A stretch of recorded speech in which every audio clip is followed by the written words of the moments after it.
RSS के 100 साल पूरे हुए हैं। जी जी।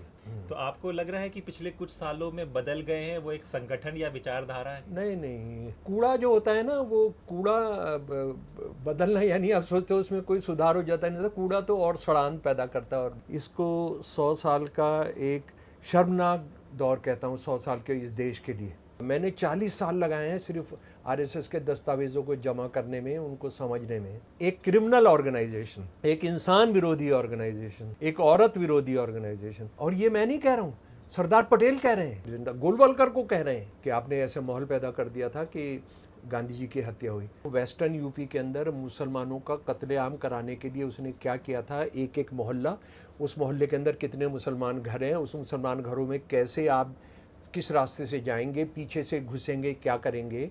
उस वक्त, जिस वक्त आरएसएस बन रही है, उस वक्त देश में हालात क्या हैं जरा सा देखिए। 1857 में हिंदू मुसलमान सिख ईसाई सारे आपस में मिलकर लड़े थे, हम हार गए।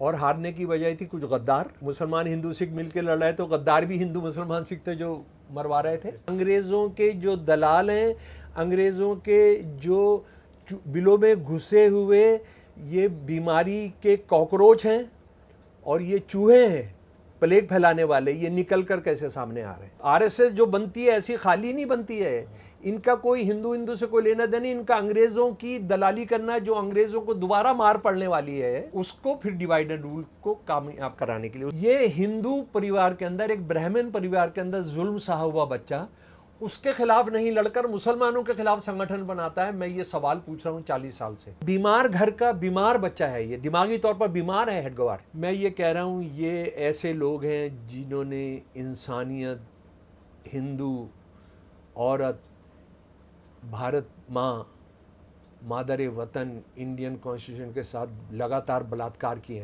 हैं। आरएसएस के एक आदमी ने पूछा कि आपने जनाब कांग्रेस क्यों छोड़ी। इसने कहा कांग्रेस इसलिए छोड़ी क्योंकि गांधी जी ये कहते हैं ये सिर्फ हिंदुओं का राष्ट्र नहीं है, ये हिंदू, मुसलमान, सिख, ईसाई सबका राष्ट्र है। अब मैं यहाँ पर एक सवाल आरएसएस वालों से 40 साल से पूछ रहा हूँ, तुम्हारा एक आदमी क्या, तुम्हारे गली का कुत्ता, तुम्हारे गली का पिल्ला, तुम्हारी गली का चूहा, तुम्हारे गली की बकरी, बिल्ली, कभी हिंदू राष्ट्र के लिए अंग्रेजों के खिलाफ तुमने कोई धरना दिया? आजादी, कांग्रेस की आजादी में तुम शामिल नहीं हुए। तुमने हिंदू राष्ट्र बनाने के लिए कोई धरना दिया? मैं पूछ रहा हूं, तुम्हारा कोई आदमी वंदे मातरम गाते हुए अंग्रेजों के खिलाफ कि अंग्रेजों तुम भारत, इसको हिंदू राष्ट्र बनाओ, तुम ये छोड़कर चले जाओ, हम वंदे मातरम गाएंगे, तुमने कोई धरना दिया? तुमने कोई पिकेटिंग किया? तुमने कोई हड़ताल की? तुमने तिरंगा झंडा छोड़ो, तिरंगे झंडे के बारे में तो तुमने जो कहा है वो इतना शर्मनाक है कि तुमको फांसी पर लटका देना चाहिए, क्योंकि इसमें 3 रंग हैं, 3 रंग मनहूस होते हैं। हिंदुओं के मनोविज्ञान पर इसका बुरा असर पड़ेगा, हिंदू इसको कभी मंजूर नहीं करेंगे। मनुस्मृति मुसलमानों के खिलाफ नहीं है, ईसाइयों के खिलाफ नहीं है, मनुस्मृति शूद्रों के बारे में। आप देखेंगे सारे हिंदुत्ववादी क्रिमिनल, ये बाबा वगैरह जो हैं, ये सारे खुला घूम रहे हैं। और मैं तो कहता हूँ इनके ब्राह्मण कौन है? मोदी जी के अडानी अंबानी। इस्लाम जिसने औरत को 1400 साल पहले बराबरी दे दी, उसने औरत का क्या करके रखा है? ये इस्लाम धर्म के ठेकेदार, ये जाहिल गंवार, बिल्कुल वही लफ्ज हैं। मैंने कोई कैसे लिख सकता है अपने औरत के बारे में, अपनी धर्म की औरत के बारे में? सुन लो मेरे प्यारे दोस्तों, आरएसएस का जो प्रोजेक्ट है हिंदू औरतों के बारे में, ये स्त्रियां ना तो पुरुष के रूप का और ना ही उसकी आयु का विचार करती हैं, उन्हें तो केवल पुरुष के पुरुष होने से ही प्रयोजन है। यही कारण है कि पुरुष को पाते ही उससे भोग के लिए प्रस्तुत हो जाती हैं, चाहे वो कुरूप हो या सुंदर हो। वो ये कह रहे हैं कि हिंदू औरत जो है मर्द को देखती है, काला हो, लूला हो, लंगड़ा हो, बहरा हो, उसको देखते ही उसको बिस्तर पर ले जाने कर उससे संभोग करना चाहती है। पति मारपीट करे, दुख दे तो पत्नी को क्या करना चाहिए? जवाब खुद ही दे रहे हैं। पत्नी को तो यही समझना चाहिए कि मेरे पूर्व जन्म का कोई बदला है, ऋण है जो इस रूप में चुकाया जा रहा है, अतः मेरे पाप ही कट रहे हैं और मैं शुद्ध हो रही हूँ। वो दलालों का दौर है, ये दलालों की सरकारें हैं। क्या ये देश जानता है कि अकबर के बाद का कोई भी मुगल राजा की माँ मुसलमान नहीं है? लेकिन क्या ये देश ये भी जानता है कि औरंगजेब ने कभी भी शिवाजी महाराज का सामना नहीं किया मैदान जंग में? और अगर कोई ये साबित कर दे आरएसएस वाला है, कोई माई का लाल या बाप का लाल, कि मैं ये गलत कह रहा हूं, तो जो जो जो सजा तय की जाएगी, मैं उसको बिना किसी बहस मुबाहिसे के मैं उसको मान लूँगा।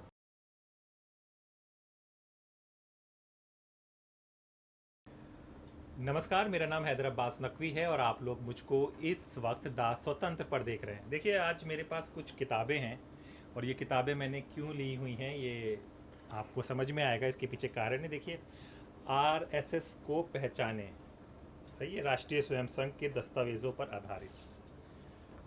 भारत विभाजन विरोधी मुसलमान, देश प्रेमी मुसलमानों की अनकही दास्तान, हिंदू राष्ट्र और आरएसएस।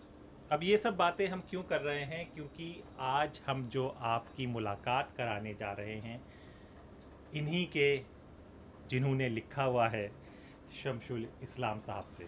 तो आइए देखिए आप लोगों के लिए, क्योंकि स्वतंत्र में हमेशा कहा जाता है कि क्या हो रहा है, क्या चल रहा है, उसको इस तरह से समझाया जाए जो एक आम आदमी, आम लोग, आम दर्शक यानी कि गरीब पिछड़ा वर्ग भी समझ सके। सर, बहुत बहुत शुक्रिया, आपने हमें वक्त दिया द स्वतंत्र के लिए। नहीं, बहुत शुक्रिया। और इतना अच्छा नाम है आपके चैनल का, आज़ादी स्वतंत्र। हाँ, तो स्वतंत्र ही रहिएगा तो हम सबको, देश को बहुत फ़ायदा होगा जी। तो स्वतंत्र रहेंगे तो सब कुछ खतरा है क्या स्वतंत्रता? नहीं, बिल्कुल स्वतंत्र रहना चाहिए। और मैं आपको ये इसलिए बता रहा हूँ कि मुस्लिम लीग के ख़िलाफ़ जो हिंदुस्तानी मुसलमानों ने जो सबसे बड़ा मोर्चा लिया था, उसका कॉन्फ्रेंस का नाम भी रखा था आज़ाद मुस्लिम कॉन्फ्रेंस। तो वो उस पर कभी चर्चा करेंगे। यानी जो इल्ज़ाम लगाया जाता है मुसलमानों ने मुस्लिम लीग का साथ दिया था, ये इतना बड़ा झूठ है।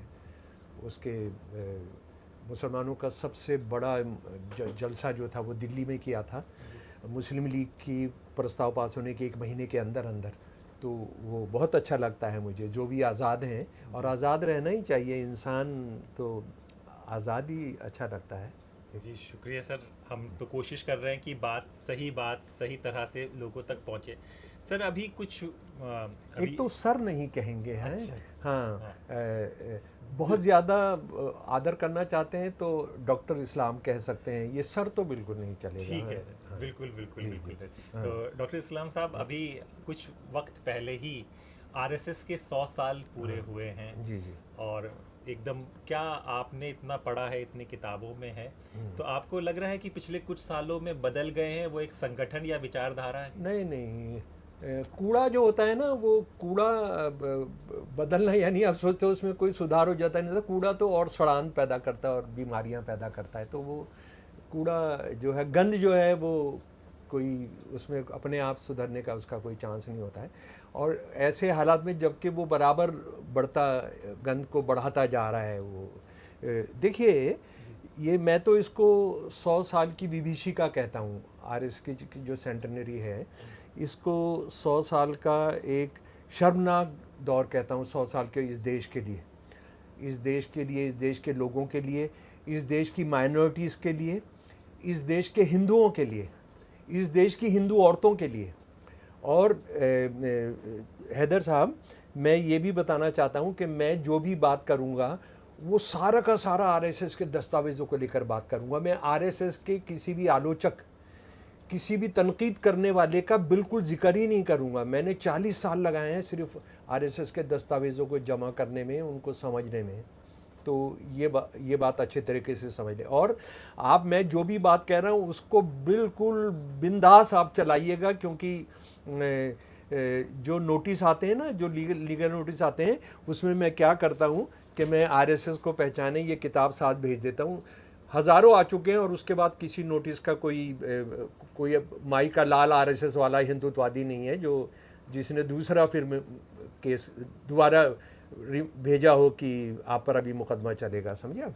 तो एक क्रिमिनल ऑर्गेनाइजेशन, एक इंसान विरोधी ऑर्गेनाइजेशन, एक औरत विरोधी ऑर्गेनाइजेशन और मर्द विरोधी भी, जो आज आप देख रहे हैं, घटनाएं देख रहे हैं किस तरह से केरल के अंदर एक बच्चा जो टेकी, बड़ा मशहूर, जिसके बाप दादा भी आरएसएस के अंदर थे, उसके साथ क्या किया है आरएसएस के लोगों ने? उसने आत्महत्या की है, ये कहकर के मैं 4 साल का था तब से मेरा सेक्सुअल मुझे शोषण किया जा रहा है, आत्महत्या की है।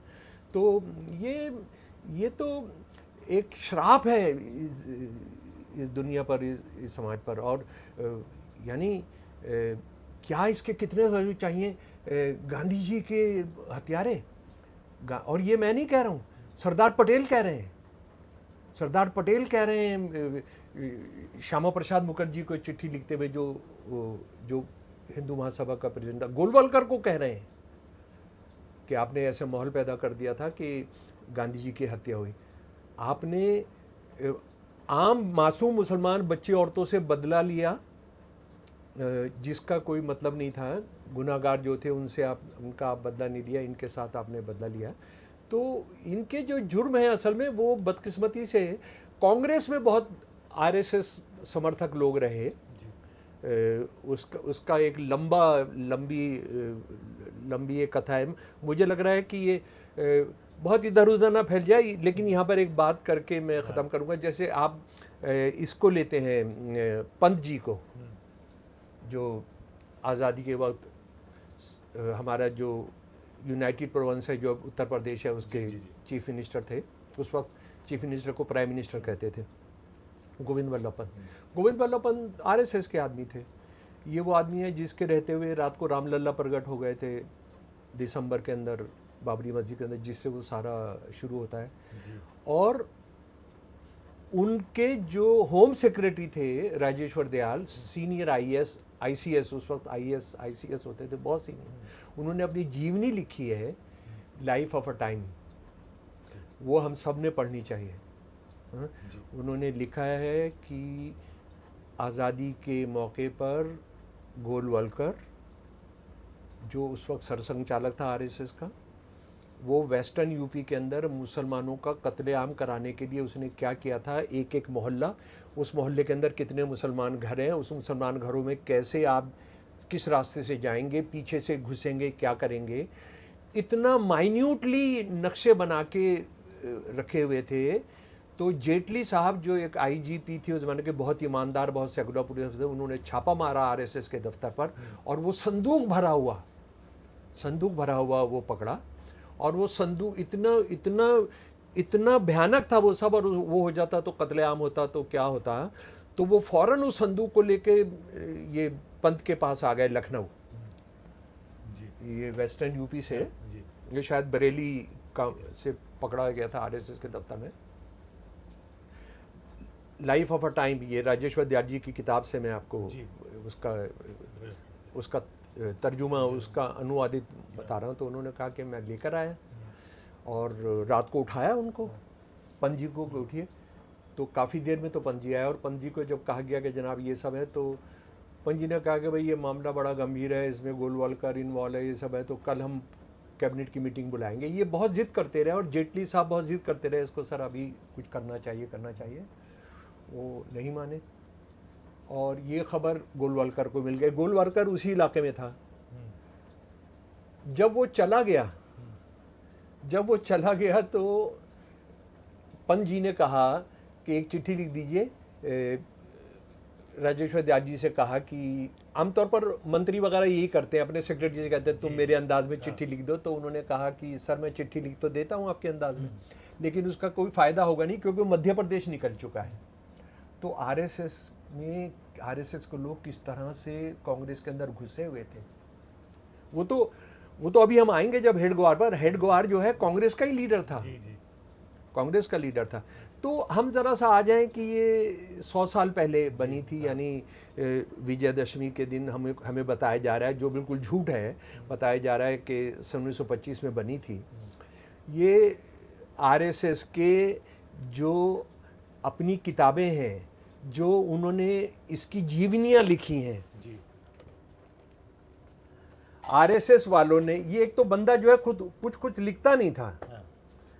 ये जो है, ये मज़े की बात ये है कि हेडगेवार साहब कुछ लिखते नहीं थे। ये उनकी इस तरह की जीवनियाँ उनकी आरएसएस ने छापी हैं, और बड़े शान से बताते हैं कि वो पेन नहीं रखते थे।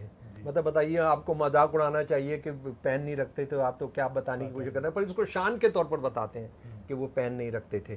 तो वो जो है, ये 10-12 हैं इस तरह की अंग्रेज़ी हिंदी में। तो वो ये जो है 1925 के अंदर 3 साल में तो इसका ड्रेस तय हुआ, इसका नाम 2 साल के बाद तय हुआ। मैं इन उसकी बायोग्राफी से बता रहा हूँ, पढ़कर आपको बता रहा हूँ। और अगर कोई ये साबित कर दे आरएसएस वाला है, कोई माई का लाल या बाप का लाल, कि मैं ये गलत कह रहा हूँ, तो जो जो जो सज़ा तय की जाएगी मैं उसको बिना किसी बहस मुबाहिसे के मैं उसको मान लूँगा। अच्छा, पहले वो ले आया हेडगवार साहब जो हैं वो खाकी टोपी ले आए, क्या ले आए, वो उसमें बताया कि 3,000 रुपये खर्च हो गए, सब इसी में लिखा है। वो बाद में तो असल में आरएसएस ने जो बाकायदा काम करने चुके 2 साल के बाद तो इसका बाकायदा नाम तय हुआ।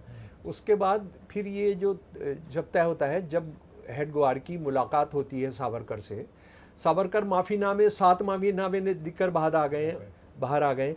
और वो बहुत लोग ये सोचते हैं कि 7 माफ़ीनामे जो लिखे उससे उनको कोई फ़ायदा नहीं हुआ था। नहीं, फ़ायदा हुआ था। 50 साल की सज़ा हुई थी उनको, उसमें से सिर्फ 10.5 साल वो काला पानी में रहे।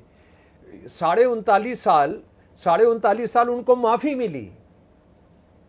मिली और उनको सबसे भारत के खिलाफ, भारत की जनता के खिलाफ, मुसलमानों के खिलाफ, बुद्धिज़्म के खिलाफ सबसे एक बहुत ही ख़तरनाक और बहुत ही जलील कहूँगा मैं किताब हिंदुत्व लिखने का परमिशन दी। तब के उनको अंडरटेकिंग थी कि आप कि कोई पॉलिटिक्स नहीं करेंगे। जब वो उनसे मुलाकात होती है और हेडगवार उनको लेके सदरन महाराष्ट्र में घूमते हैं, और उसके बाद बड़ा एक पड़ाव आता है, वो तब आता है जब बीएस मुंजे जो अपने आप में ये कह रहे हैं कि मुसलमानों का खात्मा करना है और हिंदुओं का पॉलिटिसाइजेशन और हिंदुओं का मिलिटराइजेशन, उनको हमने हथियारबंद करना होगा। जब वो मसोलिनी को मिलकर आते हैं सन 1930 में, 1930-31 में, और वो ये कहते हैं कि हमने अपने मुल्क में मसोलिनी और हिटलर जैसा एक डिक्टेटर पैदा करना होगा और ये डिक्टेटर हेडगवार होंगे। ये बीएस मुंजे साहब करते हैं। ये सब दस्तावेज जी। और ये मैं मतलब बड़े दुख के साथ कहता हूँ कि अगर ये सारे दस्तावेज जो अपने आप को बड़े बड़े हिस्टोरियन कहते हैं और बड़े जिनकी एकेडमीज़ पर कब्जा रहा, हिस्ट्री की एकेडमीज़ पर और डिपार्टमेंट्स पर, हिस्ट्री डिपार्टमेंट्स पर, उन्होंने अगर इस पर ज़रा सा भी काम किया होता गांधी जी की हत्या के बाद, तो आज ये जो राक्षस है ना, ये मौजूद नहीं होते। आज ये सर छुपाने को इनको जगह नहीं मिलती। लेकिन हमने इनका सब, और अभी कितनी शर्मनाक चीज़ें मैं आपको बताऊंगा। तो ये काम करना शुरू करता है जब 3-4-5 साल के अंदर बाकायदा। और ज़रा सा देखिए, जो बहुत ज़रूरी है मेरे प्यारे सुनने वालों, जिस वक्त आरएसएस बन रही है उस वक्त देश में हालात क्या हैं, ज़रा सा देखिए। उसको अगर बैकग्राउंड को नहीं समझेंगे तो हम आरएसएस के बनने को नहीं समझ सकते।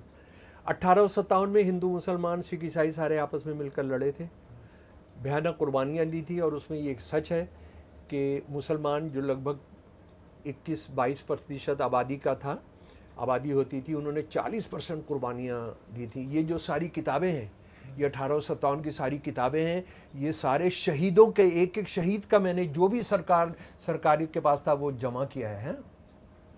40% मुसलमानों की कुर्बानियाँ, समझिए आप। आबादी 21% है, तो सारा हिंदू मुसलमान किस तरह से मिले, कैसी कैसी मिसालें हैं उसकी तो मतलब अलग से 1857 पर हम कभी बात करेंगे, सांझी शहादत, सांझी विरासत पर। तो ये हम हार गए, और हारने की वजह थी कुछ गद्दार, यानी मुसलमान हिंदू सिख मिलकर लड़ रहे, तो गद्दार भी हिंदू मुसलमान सिख थे जो मरवा रहे थे, है ना। और वो हम जानते हैं दिल्ली का मोर्चा 11 मई 1857 को दिल्ली आज़ाद करा ली गई थी। 19 सितंबर को अंग्रेज़ घुसते हैं। क्यों घुसते हैं? 3 दलाल हैं बड़े, मौलवी रजब अली, ये मुंशी एहसान बख्श और जीवन लाल। ये 3 है। हमारे बारूद के ढेर में आग लगवा देते हैं, उसको गीला करवा देते हैं। जो हिंदू सिख मुसलमान हैं, फौजी उनके आपस में दंगा कराने की कोशिश करते हैं, ये सब करते हैं। तो वो 19 सितंबर को फिर वो लाल किले पे जाके वो फिर यूनियन जैक फहरा देते हैं।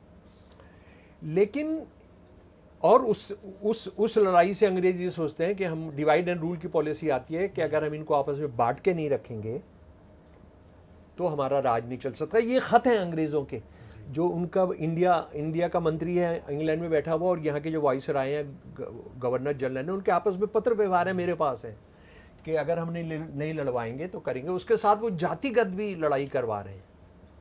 जातिगत क्या करवा रहे हैं, और धर्म के देखिए क्या कर रहे हैं कि हिंदू मुसलमान संगठन पैदा करा रहे हैं, और उसके साथ ही साथ भारतीय आर्मी का क्या कर रहे हैं। भारतीय आर्मी अभी तक क्या है, ईस्ट इंडिया कंपनी की, उसके नंबर होते हैं रेजिमेंट, 1007 कैवेलरी, 1007 तोपखाना, 2007 घोड़ासवार। अब वो क्या कर रहे हैं, Jat regiment, Sikh regiment, Baloch regiment, Mahar regiment, ये सब नाम रख रहे हैं, यानी धर्म और जाति के उस पर बांट रहे हैं। सेना सारी एक हो गई थी, सेना सारी एक हो गई थी, तो ये चल रहा है। वो 1857 में हमारी हार के बाद, हालांकि वो लड़ाई 1860 तक चलती है रोहिलखंड में, तो उसके बाद देश दोबारा लड़ाई पर आमादा हो रहा है। उनका सारा डिवाइड एंड रूल करने के बाद भी आमादा हो रहा है। हम जानते हैं कि 1919 में जलियांवाला बाग होता है जी।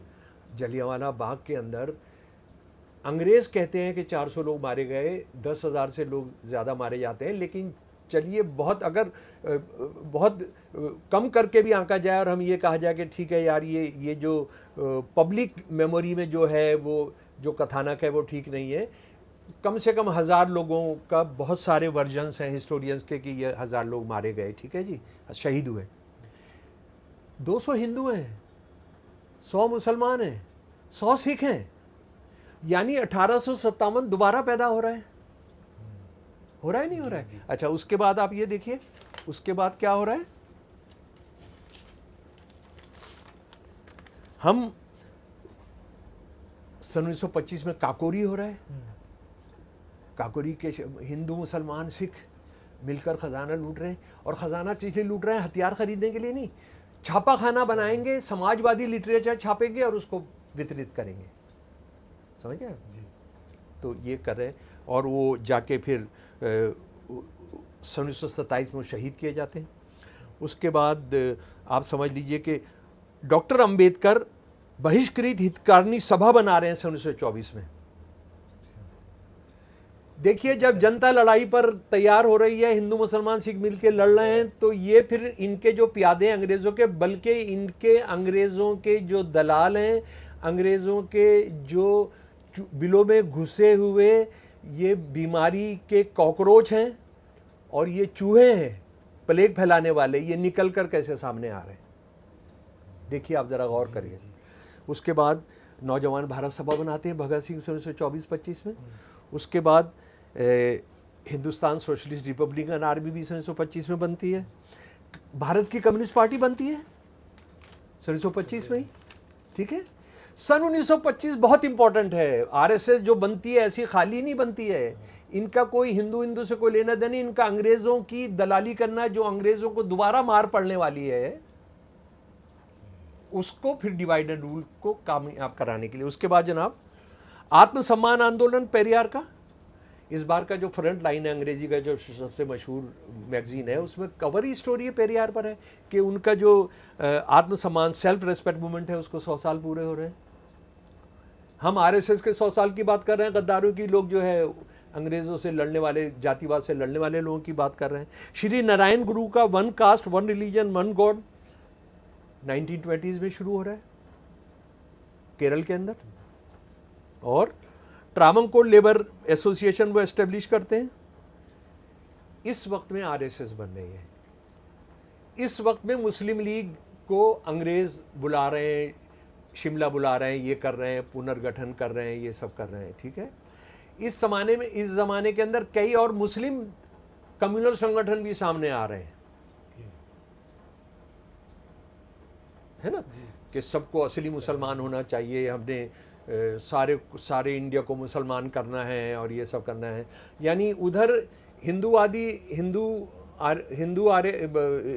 महासभा, आर्य समाज और ये आरएसएस वगैरह मिलके कि हमने हिंदुओं को संगठित करना है, उधर ये है कि हमने मुसलमानों को संगठित करना है। ये सब भी एक साथ हो रहा है, लेकिन क्योंकि हम आरएसएस पर बात कर रहे हैं तो हमने उस पर कंसंट्रेट करना चाहिए। अच्छा, अब ये हेडग्वार क्या है?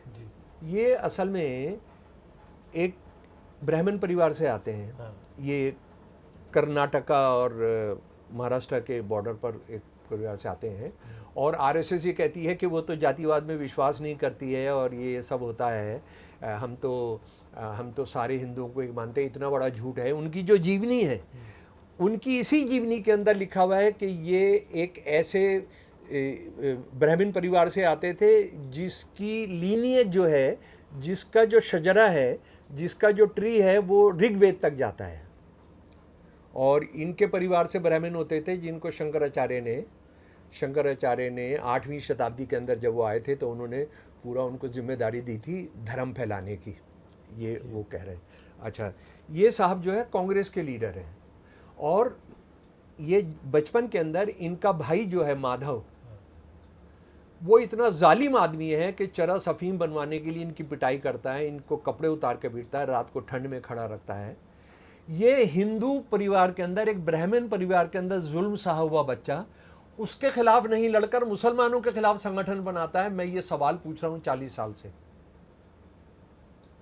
इसकी जीवनी के अंदर लिखा है भाई क्या क्या करता था, भाई क्या करता था। इनका बस्ता उठाकर फेंक देता था गंदे नाले के अंदर, पीटता था। एक भाई तो छोड़कर भाग गया, मंझला भाई जो था वो छोड़कर भाग गया। और इसको सारी सारी रात ठंड के अंदर खड़ा, क्योंकि ये उसकी अफीम और जो भी वो नशा करता था उसकी चिलम नहीं भरता था जो ये करता था। इतने ब्राह्मण परिवार में, एक हिंदू परिवार के अंदर इतना जुल्म सहा हुआ बच्चा किस काम में लगा? हिंदू परिवार का जनवादीकरण नहीं, उसके खिलाफ नहीं, मुसलमानों को ख़त्म करने के लिए। मतलब अपने आप में ये एक सवाल है। ये एक क्या कहते हैं, बीमार घर का बीमार बच्चा है। ये दिमागी तौर पर बीमार है हेडगवार जो इसने सहा है। अच्छा, कांग्रेस के लीडर हैं जब भी बड़े हो गए। और आप जानते हैं कि सन 1920 के अंदर ये पहली बार जब जेल जाते हैं तो किस लिए जाते हैं? आप ताज्जुब करेंगे, ये देश नहीं जानता है। और सो कॉल्ड हिस्टोरियंस जो अपने आप को बड़ा लिबरल और क्या क्या बोलते हैं, उन्होंने भी देश को नहीं बताया कि ये खिलाफत मूवमेंट के लिए एक भड़काऊ भाषण करने के लिए गया जेल में। कांग्रेसी लीडर था, जनरल सेक्रेटरी था सेंट्रल प्रोविंस जो अब जो है महाराष्ट्र और इसमें है, मध्य प्रदेश में है। तो जब वो वहाँ गया तो भड़काऊ भाषण के लिए 1 साल का जेल हुई। आज आरएसएस वालों से ये बोलते हैं तो बोलते नहीं, ऐसा नहीं हो सकता, ये तो ये हो रहा है, वो हो रहा है। ये मैं यूनिवर्सिटी पढ़कर आपको बता रहा हूँ। खिलाफत मूवमेंट के लिए क्या करने के लिए? भड़काऊ भाषण करने के लिए। अच्छा, वहाँ एक ऑपरेशनल एक उनका फैसला था अंग्रेज़ों का कि जो भी पकड़ा जाएगा उसको 11 महीने की या 12 महीने की सज़ा देंगे बामुशक्कत विद लेबर। गांधी जी का आदेश था, कांग्रेस का आदेश था कि आप जो है, आप कोई भी वकील खड़ा नहीं करेगा। ये बंदा डर गया और इसने डर कर क्या किया कि वकील भी खड़ा कर दिया और उसके लिए ये सफाई दी। मैं चाहता था कि खिलाफत मूवमेंट का बहुत प्रचार हो, बताइए आप हैं। ये डर गया, लेकिन अंग्रेज़ों ने तय किया हुआ था किसी को नहीं छोड़ेंगे, इसको 1 साल की सज़ा हो गई। कोई आप में से पूछ सकता है मैं इनको क्यों नहीं कह रहा, मैं हेडगवार को इनको क्यों नहीं कहूँगा। मैं ये कह रहा हूँ, ये ऐसे लोग हैं जिन्होंने इंसानियत, हिंदू, औरत, भारत माँ, मादर वतन, इंडियन कॉन्स्टिट्यूशन के साथ लगातार बलात्कार किए हैं। ये किसी इज्जत के साथ इनको संबोधित किया जाए मैं मानता नहीं, और मैं करूँगा नहीं सारी ज़िंदगी। चाहे मोदी साहब कुछ भी कहते रहे। तो 1 साल की जेल हो गई। 1 साल की जेल के बाद जो सबसे चौंकाने वाला वाक़या है वो कि जब ये बाहर आते हैं अजनाई जेल से, जी वो भी मैं आपको बताता हूँ, अजानी जेल से 12 जुलाई 1922 को, और जेल के कपड़े उतार कर ये अपने कपड़े पहनने की कोशिश करते हैं तो वो कपड़े अट नहीं रहे इनके। 25 पाउंड इनका वज़न बढ़ चुका। दुनिया के इतिहास में पहला एक कैदी है जिसने बामुशक्कत सज़ा की है, पॉलिटिकल कैदी है, और उसका वज़न बढ़ गया है 1 साल के अंदर 25 पाउंड। लोगों को तो वहाँ टीबी हो जाती है, लोगों को तो वहाँ खाल की डिजीज़ हो जाती है, लोगों के तो फेफड़े ख़राब हो जाते हैं, लोगों के गुर्दे ख़राब हो जाते हैं, लोगों की शुगर बढ़ जाती है, हाइपरटेंशन हो जाता है। ये इकलौता आदमी है। क्या वजह है वो भी बताते हैं कि उसका जो जेलर था सर जथार, उनसे इनकी बड़ी दोस्ती थी। तो आप समझ सकते हैं। और जिनको 1975 की इमरजेंसी याद है, वो भी जानते हैं कि आरएसएस वालों ने कितना जेलों के अंदर मस्ती की है और कितना एक एक महीने के अंदर, और बहुत सारे तो 2 महीने के अंदर माफ़ीनामा लिखकर बाहर आ गए थे। तो हेडगेवार वो ही करता था। अच्छा, हेडगेवार दोबारा एक बार जेल में गए जब वो आरएसएस बना चुके हैं। वो गए नमक आंदोलन के दौरान 30 के अंदर। वो किस लिए गए? इन्होंने पहले आदेश दिया कि मैं, कोई आरएसएस वाला नहीं जाएगा, हमारा इससे कोई लेना देना नहीं है, हमारा कोई लेना देना नहीं है। ये गए, क्यों गए वो भी इन्होंने अपनी जीवनी के अंदर लिखा है। इनकी यानी इनका नहीं, इन पर जो जीवनियाँ लिखी गई हैं, ये जीवनियाँ लिखी गई हैं। कोई किसी को चाहिए, जानना चाहे, लेकिन बदकिस्मती से आरएसएस ने तो जो करना था वो करना ही था, लेकिन जो आरएसएस के ख़िलाफ़ हैं उन्होंने जो लीड की है ना, वो आज इसकी वजह से आज ये देश क्या क्या झेल रहा है।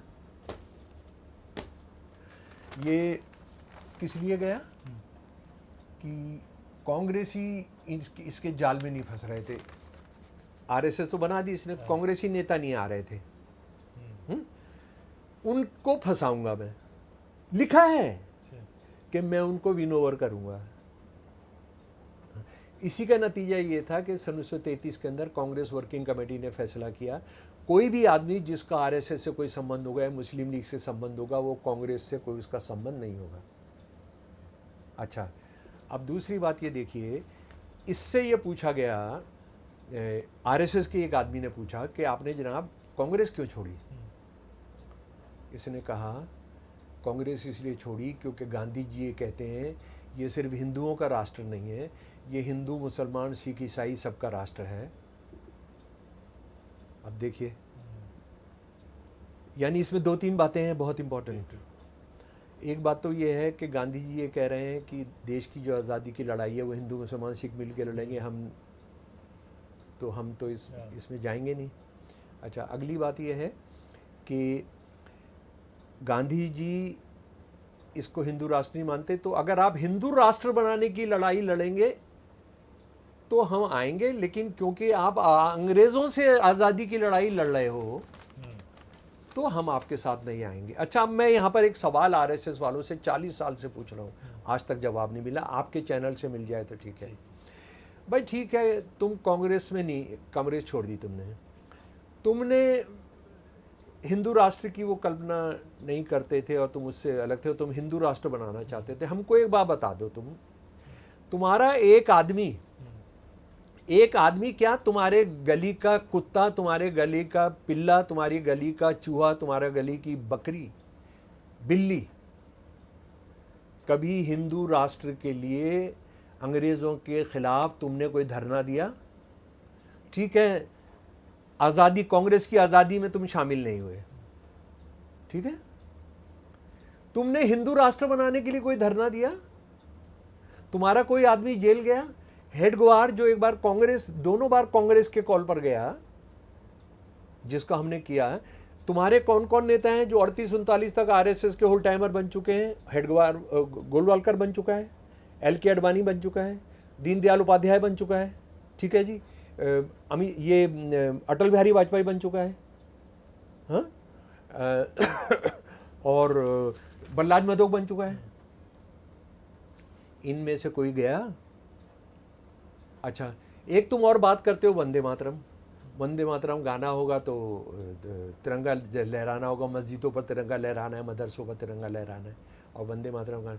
मैं पूछ रहा हूँ, तुम्हारा कोई आदमी वंदे मातरम गाते हुए अंग्रेज़ों के ख़िलाफ़ कि अंग्रेज़ों तुम भारत, इसको हिंदू राष्ट्र बनाओ, तुम ये छोड़कर चले जाओ, हम वंदे मातरम गाएंगे, तुमने कोई धरना दिया, तुमने कोई पिकेटिंग किया, तुमने कोई हड़ताल की?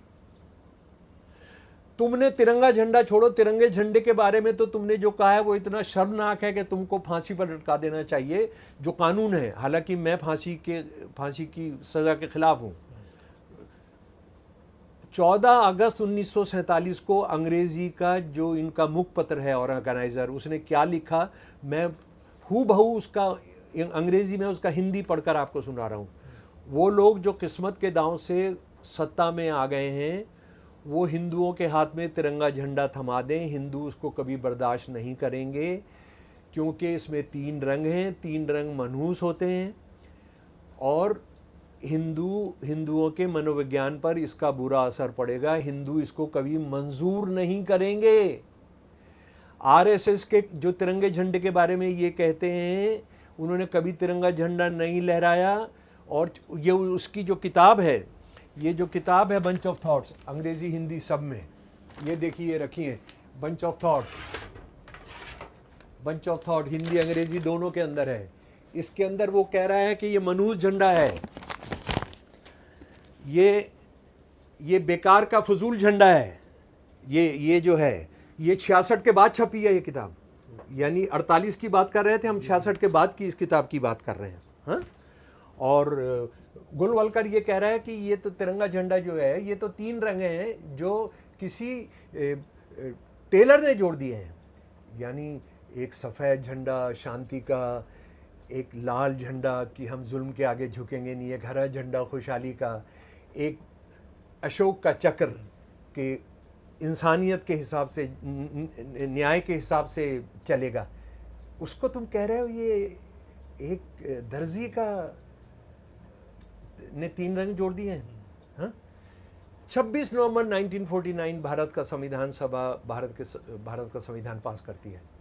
4 दिन के बाद ऑर्गेनाइजर में फिर एडिटोरियल आता है, हम इसको नहीं मानते, हम मनुस्मृति को मानेंगे। ये मनुस्मृति वही है जिसको 25 दिसंबर 1927 को बाबा साहब ने महाद के अंदर अपनी मौजूदगी में जलवाया था। अच्छा, अब ज़रा सा सुन लें, अब ज़रा सा मेरे प्यारे दोस्तों सुन लो। मनुस्मृति भारत का संविधान होगी, ठीक है जी, मनुस्मृति भारत का संविधान होगी। मनुस्मृति मुसलमानों के खिलाफ नहीं है, ईसाइयों के खिलाफ नहीं है। मनुस्मृति शूद्रों के बारे में, शूद्र जो चतुर्वर्ण का हिस्सा है उसके बारे में जो कहता है, जरा सुन लीजिए। ये अध्याय 4 है और ये श्लोक होते हैं, गीत के अंदर होता है ये। ऐसे राज्य में नहीं रहना चाहिए जहाँ शूद्र राजा हो, ना ही ऐसे राज्य में रहना चाहिए जो अधार्मिक लोगों से घिरा हो, और न ही ऐसे राज्य में जो पाखंडियों और चंडालों से भरा हो। चंडाल वो होते हैं जो जाति वर्ण व्यवस्था के बाहर होते हैं, जैसे मुसलमानों को चंडाल बोलते हैं वो। शूद्र को ना तो किसी प्रकार का परामर्श, न उसके भोजन का बचा हुआ, न यज्ञ होम का शेष, न धर्मोपदेश, और न ही किसी व्रत के अनुष्ठान आदि का निर्देश देना चाहिए।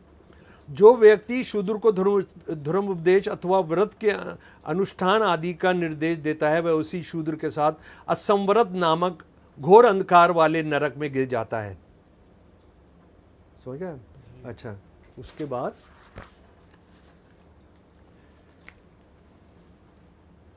चैप्टर 1 31 श्लोक। सर से पैदा किया ब्राह्मण, यहां से पैदा किया अपना ठाकुर, यहाँ से पैदा किया वैश्य, पैरों से पैदा किया शूद्र। शूद्र का एक ही काम है, निर्विकार भाव से तीनों जातियों की सेवा करना। वो कभी भी स्वतंत्र नहीं हो सकता। अगर वो बराबर में बैठ जाए, आपके बराबर में बैठ जाए, तो उसके नीचे का काट देना चाहिए। अगर ऊंची आवाज में बोले तो उसकी जबान काट देनी चाहिए। इसीलिए आप देखते हैं आज भी मध्य प्रदेश में, राजस्थान के अंदर, गुजरात वगैरह में वो बराबर में बैठ गया या मंदिर में घुस गया तो उसको उन्होंने जान से मार दिया। वो घोड़े पर सवार हो गया तो जान से मार दिया। उसने मूंछ रख ली तो मार दिया गया। उनकी बारात निकली तो मार दिया उन्होंने। ये मनुस्मृति ही है। अच्छा, उसके बाद ब्राह्मण के लिए 380 अध्याय 8 सुन लीजिए जरा गौर से। राजा को कभी भी एक ब्राह्मण को मृत्यु दंड नहीं देना चाहिए, चाहे वह सभी संभव अपराध ही क्यों न कर दे।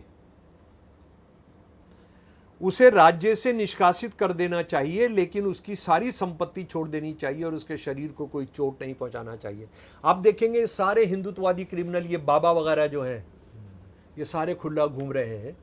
और मैं तो कहता हूं इनके ब्राह्मण कौन है? मोदी जी के अडानी अंबानी। ये कोई भी जुर्म करें इनके लिए। अच्छा, अब आ जाइए जरा सा और आगे।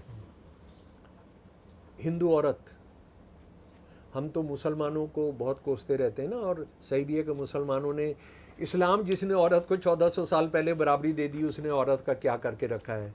4 शादी, तलाक और क्या क्या करके हैं। यानी जिस इस्लाम ने अगर औरत मर्द में तफर्रिका करता और अंतर करता तो उनका हज अलग करता कि मर्दों का हज अलग होगा, औरतों का हज अलग होगा। हज के अंदर औरत जो है मुंह नहीं ढक सकती है, अगर मुंह ढकेगी तो हज मकरू हो जाएगा, वो रिडंडेंट हो जाएगा है? उसके बाद कैसे इस्लाम ने किसी औरत को कम माना है? क्या उसको ये कहा है तू 5 वक्त की नमाज नहीं पढ़ेगी, तू तो हफ्ते में 1 बार नमाज पढ़ियो, क्योंकि तूने सारा घर का काम करना है, बच्चे पालने हैं, ये करना है, वो करना है, सबकी सेवा करनी है। कोई नमाज कम की गई उसके लिए? कोई रोज़ा कम किया गया उसके लिए? ज़कात उसके लिए कम की गई? ये इस्लाम धर्म के ठेकेदार, ये जाहिल गंवार, ये कि औरत तो बिल्कुल वही लफ्ज़ हैं, जहन्नुम का दरवाज़ा है, और ये कह रहे हैं नरक का द्वार है। ज़रा सुन लीजिए, ये चैप्टर 9 ज़रूर पढ़ाएं भाई, हिंदी के अंदर भी उपलब्ध है, सारी भाषाओं के अंदर उपलब्ध है। पुरुषों को अपनी स्त्रियों को सदैव रात दिन अपने वश में रखना चाहिए।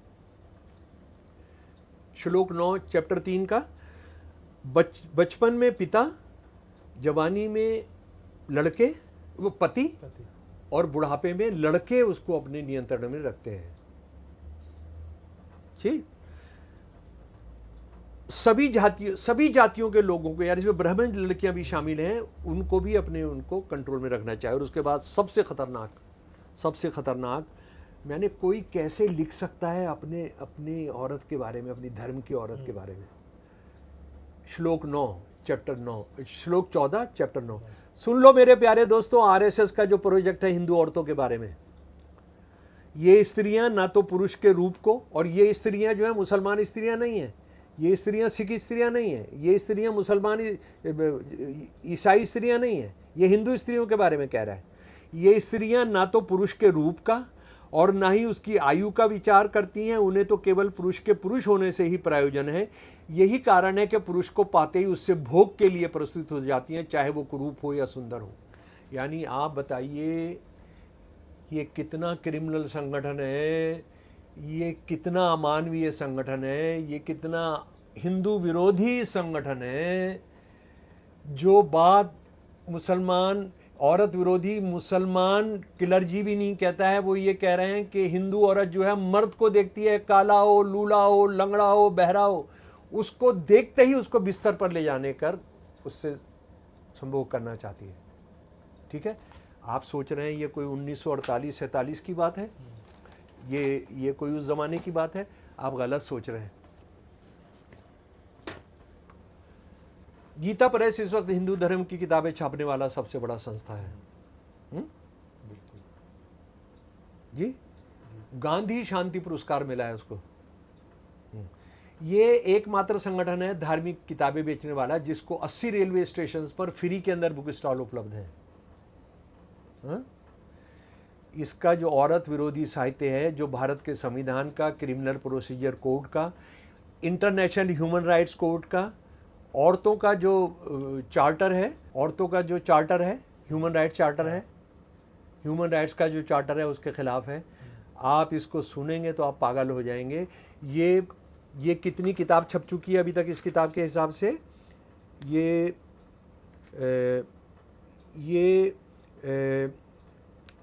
ये 10 लाख के करीब छप चुकी है, और पिछली बार जो छपी है ये कहता है सगड़ा 10,000 छपी है।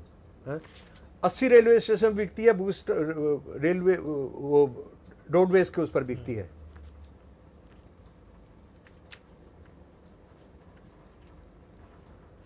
ज़रा सा, हाँ जी, ये स्वामी रामसुखदास है। ये स्वामी रामसुखदास वो हैं जो बाबरी मस्जिद में रामलल्ला प्रकट हुए थे, ये भी उसमें शामिल थे। हाँ, इन्होंने औरत के लिए और बच्चों के लिए, मर्दों के लिए हिंदू धर्म को इजी कर दिया है क्वेश्चन आंसर फॉर्म में। हाँ ठीक है। इसी तरह का कुछ नालायक और बहुत जाहिल मौलवियों ने मुसलमान औरत के बारे में भी इस तरह की कई चीज़ें लिखी हैं। इतना साफ और क्लियर नहीं, लेकिन लिखा है। वो तो ख़ास तौर पर एक किताब वो आप यहाँ पर देख सकते हैं, बहश्ती ज़ेवर यहाँ रखा है। ये मतलब बहश्ती ज़ेवर की तरह का ही ये है। तो सुनिए ज़रा, स्वामी रामसुखदास जी सवाल करते हैं और ख़ुद ही जवाब देते हैं। पति मारपीट करे, दुख दे तो पत्नी को क्या करना चाहिए?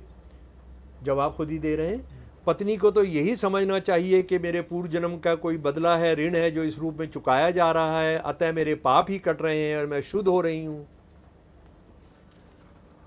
आप कुत्ते को मारेंगे तो इंडियन पीनल कोड के हिसाब से आपको 6 महीने की सजा है। वो कह रहा है कि आप अगर अपनी पत्नी को पीटेंगे तो आपके पिछले जन्म के 80 रेलवे स्टेशन पर बिक रही है। लिस्ट भी है, ये लिस्ट है, ये पूरी किताब के पीछे। हाँ जी, आपके साथ बलात्कार हो, रेप हो तो क्या किया जाए? चुप होकर बैठ जाओ। सती होना क्या कोई परंपरा है? सती होना परंपरा नहीं है, ये हिंदू धर्म की रीढ़ की हड्डी है। 8 साल की सजा है अगर आप सती को ग्लोरीफाई करते हैं। दिल्ली के अंदर सेंट्रल सेक्रेटेरिएट के अहाते के अंदर बिकती है ये। गीता प्रेस की मोबाइल वैन आती है।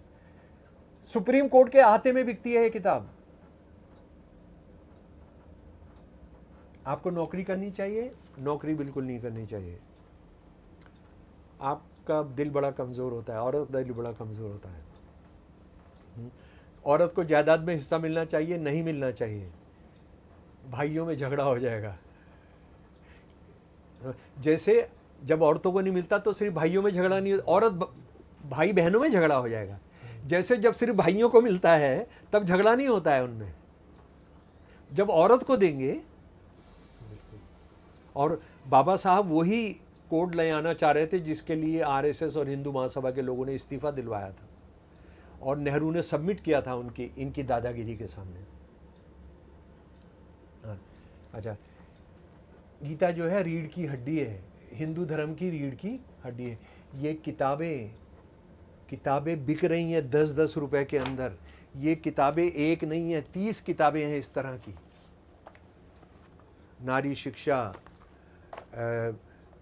वो नारी विशेषांक उनकी एक पत्रिका है।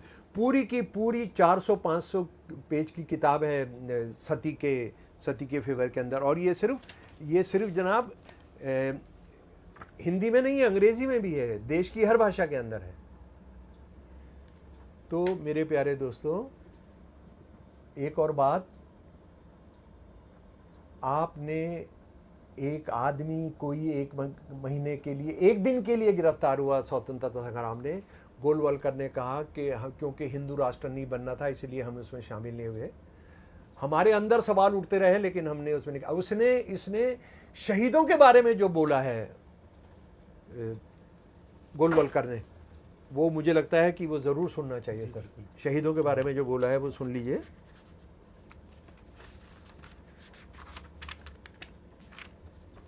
जी,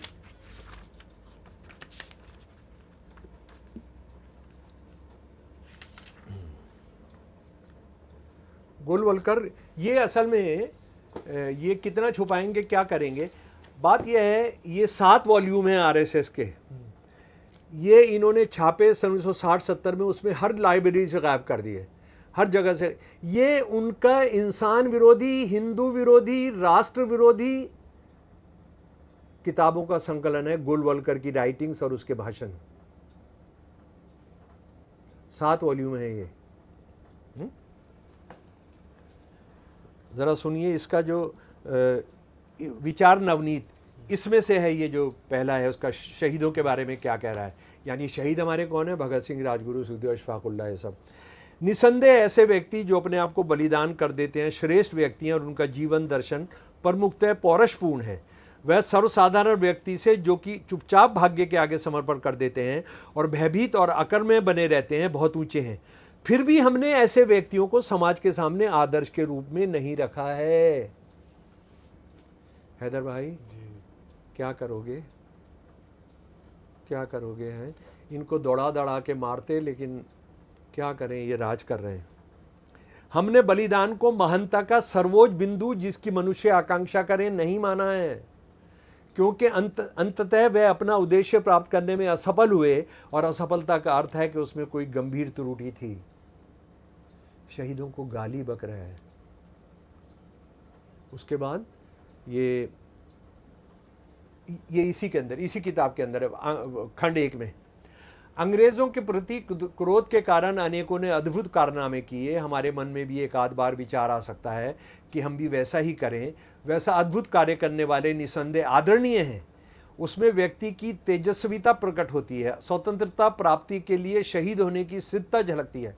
परंतु सोचना चाहिए कि उससे अर्थात बलिदान से संपूर्ण राष्ट्रहित साध्य होता है क्या? बलिदान के कारण पूरे समाज में राष्ट्र हितार्थ समर्पण करने की तेजस्वी वृद्धगत नहीं होती है।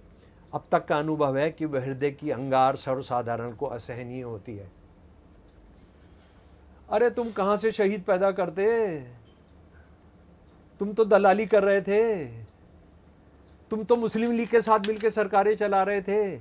इनके साथ आप कभी हम बैठकर बात करेंगे, मुस्लिम लीग और हिंदू महासभा मुस्लिम लीग, सावरकर की गद्दारी जो है, श्यामा प्रसाद मुखर्जी की गद्दारी। अच्छा,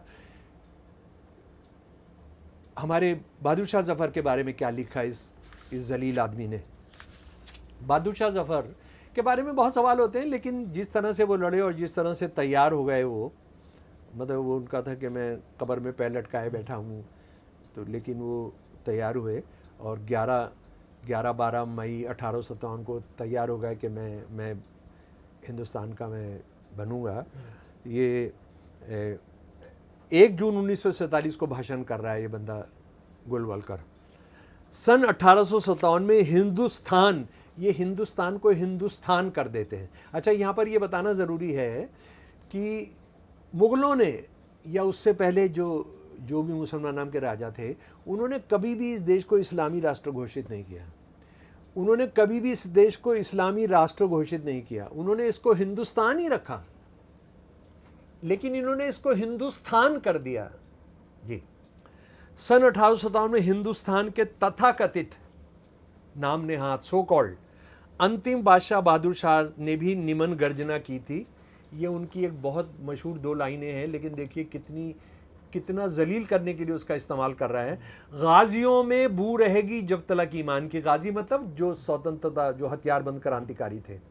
गाजियों में बू रहेगी जब तलक ईमान की, तख्ते लंदन तक चलेगी तेग तलवार हिंदुस्तान की। परंतु आखिर क्या हुआ सभी जानते हैं। वो तो बहादुर शाह जफर को, इन इनकलाबियों को कितना जलील कर रहा है। अच्छा, मैं एक और बात कहना चाहता हूँ कि ये हिंदू सब एक है, हिंदू सब एक है, हिंदू अच्छे होते हैं। औरत के बारे में तो मैंने आपको बताया। इनके मर्दों के संगठन का नाम है राष्ट्रीय स्वयंसेवक संघ। हाँ जी, राष्ट्र के लिए नेशनल वॉलंटियर कोर, सारे राष्ट्र के लिए जो स्वयंसेवी काम करते हैं, है ना ये। और ये शपथ लेते हैं कि हम भारत माता जो हिंदू राष्ट्र है उसके लिए करेंगे, आखिरी दम तक हम काम करेंगे। इनकी औरतों के संगठन का नाम क्या है? राष्ट्र सेविका समिति। अब जरा सा मैं तो लोगों में बैठकर ये सवाल पूछता हूँ, लोगों के साथ बातचीत होती है। इसका मतलब है पूरे देश की नौकरानियों की समिति।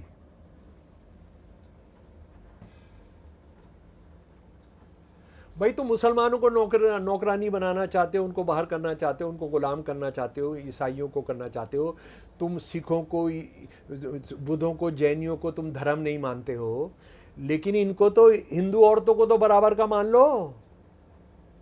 तुम्हारा संगठन वो वॉलंटियर है। अच्छा, और इसके अंदर एक बहुत बेहुदा बात है। मर्द जो हैं कोई ऐसी शपथ नहीं लेते हैं जो ये औरतें ले रही हैं कि हम अपनी असमत, अपनी ऑनर की हिफाजत करेंगे।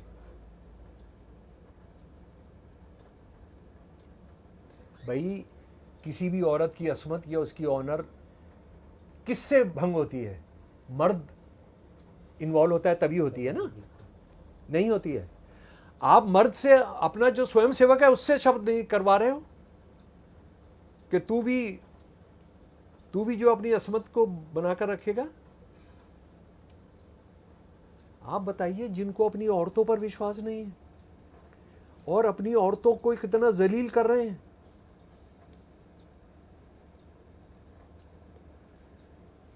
क्या किया इनके बारे में बताया जाए। और जो आज ये कर रहे हैं, यानी इसके 100 साल के, इस विभीषा के 100 साल के पूरे होने पर जो सिक्का जारी किया है, उस सिक्का में राष्ट्रीय स्वयंसेवक की स्पेलिंग गड़बड़ है, क्योंकि वो ठेके पर दिया गया होगा, ठेकेदार ने फिर किसी और को ठेके पर दिया होगा। वो दलालों का दौर है, ये दलालों की सरकारें हैं, वो किसी ने दिया होगा तो जो माल आ गया तो हो गया। राष्ट्रीय स्वयंसेवक की स्पेलिंग गड़बड़ है। हाँ जी। और उसके बाद आपने जो झंडा लगाया है, वो झंडा वो है जिसको उठाने वालों ने गांधी जी की हत्या की। ये झंडा वो है जिसको उठाने वालों ने बाबा साहब को मजबूर किया कि वो इस्तीफ़ा दें। ये झंडा वो है जिसको उठाने वाले सनातन संस्था ने किस किस की हत्या की? एम कलबुर्गी की, गोविंद पंसारे जी की, उन्होंने हत्या की गौरी लंकेश की, उन्होंने हत्या की नरेंद्र दाभोलकर जी की, उन्होंने बाबरी मस्जिद गिराई, उन्होंने कत्लेआम किया उड़ीसा के अंदर ईसाइयों का, मुसलमानों का। 84 का भी जो कत्लेआम है सिखों का, उसके कैडर कहाँ से आए थे जो इतनी सफाकी, इतनी तेज़ी के साथ कत्ल कर सकते थे, लोगों को जला सकते थे। मेरा अपना एक तजर्बा ये है, मेरी जो रिसर्च है आरएसएस की और हिंदूवादी संगठनों की, कि जिसमें भी आप जलाकर मारते हैं उसका कोई ना कोई संपर्क हिंदुत्ववादी संगठनों से होता है, जिसमें आप आग का इस्तेमाल करते हैं। मैं अयोध्या के फ़ौरन बाद 2 बड़े अखबारों की तरफ से भेजा गया था, उसके अंदर मैंने देखा कि मुसलमानों को रज़ाइयों के अंदर लपेट कर उनको जला दिया गया था, बिल्कुल वही जो सिखों के साथ 84 के अंदर किया गया था। वही हमने गुजरात के अंदर देखा था। आप जिंदा आदमी को जलाकर मारना, ये जो है कहाँ से आता है? अच्छा, एक और बात जो है उनका ये कहना है, ये अमित शाह सब जगह कहता घूम रहा है मुसलमानों की आबादी बढ़ रही है, 28% बढ़ गई है, ये सब हो गया है। मतलब क्या मैं आपको बताऊंगा किन लोगों के हाथ में सरकारें हैं। 1871, 1872 में अंग्रेज़ ईस्ट इंडिया कंपनी जा चुकी है, अंग्रेज़ सरकार के हाथ में शासन आ गया है। वो पहला धर्म के नाम पर कराते हैं सेंसस। 1871-72 आप गूगल में चले जाइए, 1871-72 का सेंसस डाल लीजिए और आंकड़ा निकाल लीजिए। हिंदू और सिख 73.5% है, हिंदू सिख 73.5% है, और मुसलमान 21.5% है। 1000 साल के मुसलमान राज के बाद, जिसमें मुसलमानों ने कत्लेआम किया है, करोड़ों औरतों को रेप किया है, हाँ जी, सब कुछ गिरा दिया है, सनातन धर्म को खत्म कर दिया है, मुसलमान 21.5% है और 73.5%, और बाकी 5% बौद्ध, जैन, ईसाई हैं। सारा एक आंकड़ा है, एक जिले का आंकड़ा है। वो 150 पेज का है, मेरे पास है वो 150 पेज का जो है पूरा, है ना। लेकिन उस पर काम नहीं किया हमारे लोगों ने, जो आरएसएस से लड़ने की बात करते हैं। 1000 साल के अंदर तो उनकी आबादी 23.5% थी, और आज़ादी के वक्त पर उनकी आबादी 13-14% है, 13% है, अब 14.5% है।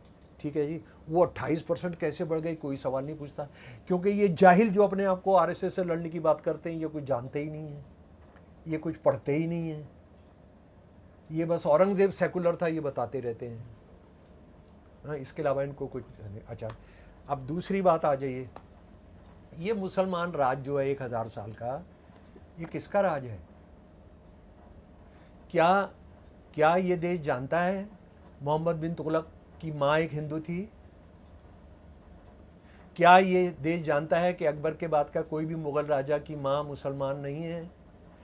क्या ये देश जानता है कि अकबर जो इस्लाम के लिए लड़ रहा था और राणा प्रताप हिंदू धर्म के लिए लड़ रहे थे, अकबर कभी भी मैदान जंग में मिला ही नहीं, सामना ही नहीं किया राणा प्रताप जी का? किसने किया?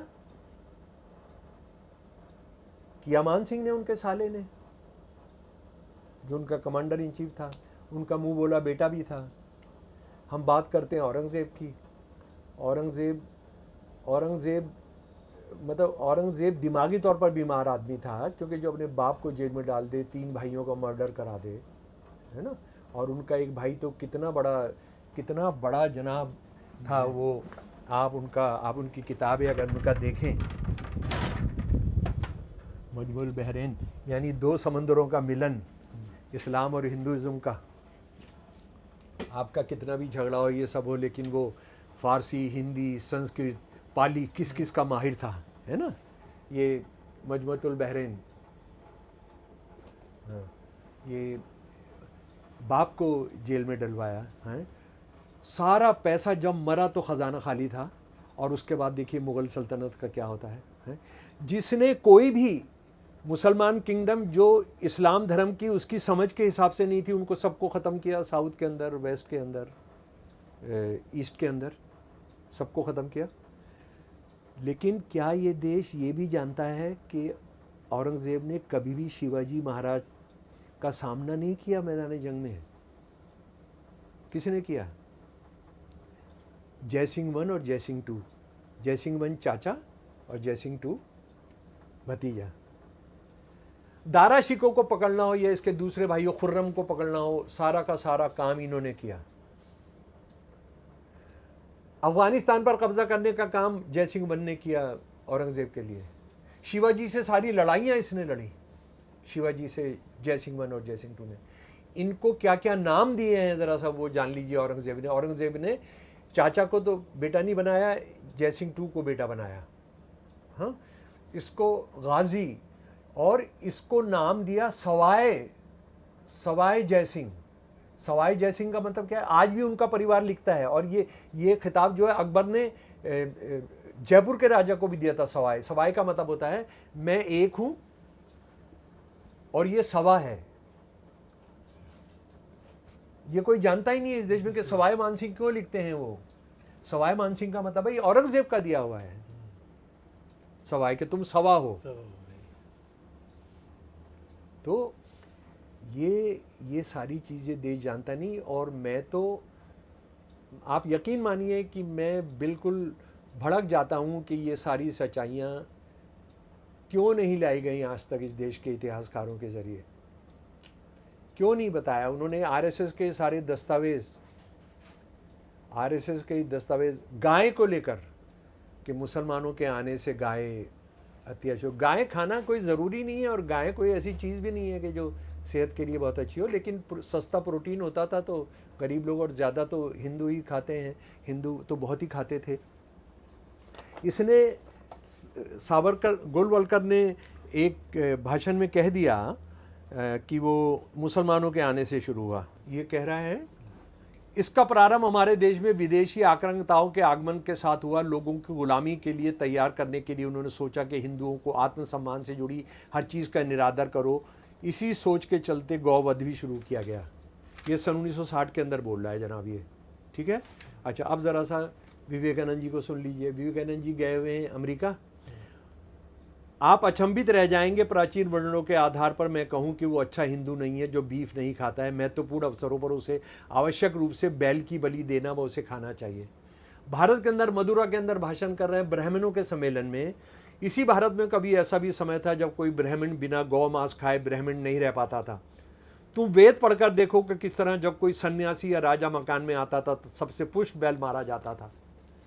संस्कृत के अंदर 2 शब्द हैं, अगन्या, गाय देने वाली, दूध देने वाली गाय नहीं काटी जाएगी। गोगना, अगर आपका दामाद आएगा, अगर बादशाह आएगा, अगर भगवान आएंगे तो आपने सबसे बढ़िया बैल काटना है।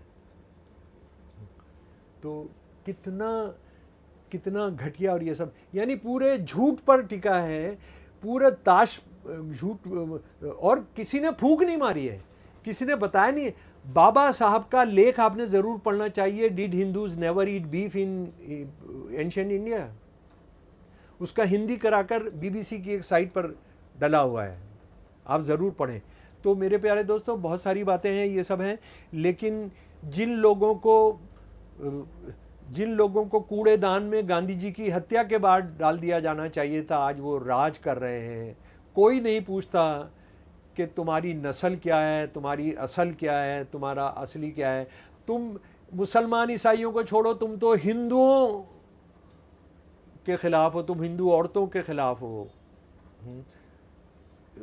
केरल के अंदर गोलवलकर कह रहा है कि वहाँ पर केरल के हिंदुओं की नस्ल सुधारने के लिए हमने उत्तर भारत से ब्राह्मण भेजे।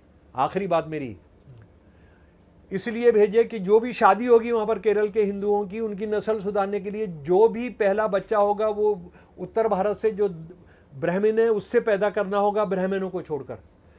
जो भी पहला बच्चा होगा वैश्य या शूद्र या ठाकुर का, पहला बच्चा आपने उत्तर भारत के ब्राह्मण से करना होगा।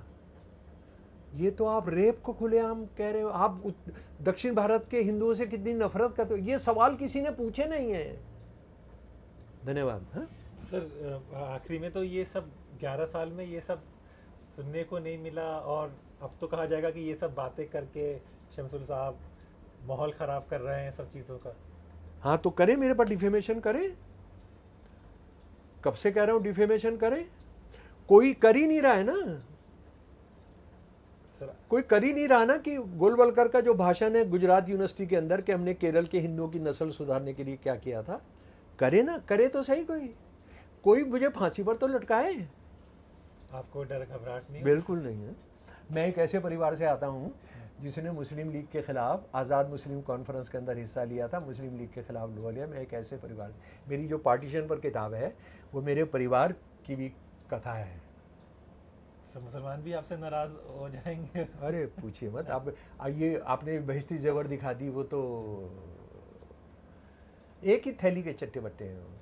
चलिए, देखिए, आज बहुत अच्छा आप लोगों को जानकारी मिली है। ये इसलिए है कि आपको सही चीज़ क्या है वो पता होना चाहिए, इसीलिए द स्वतंत्र आपको ऐसे शख्सियत से मिलाता है जो आपको सही इतिहास, सही जानकारी दे। ऐसे ही शख्सियत से बराबर मुलाकात होती रहेगी द स्वतंत्र से। अपने दोस्त हैदर अब्बास नकवी को इजाज़त दीजिए, फिर होगी मुलाकात। नमस्कार।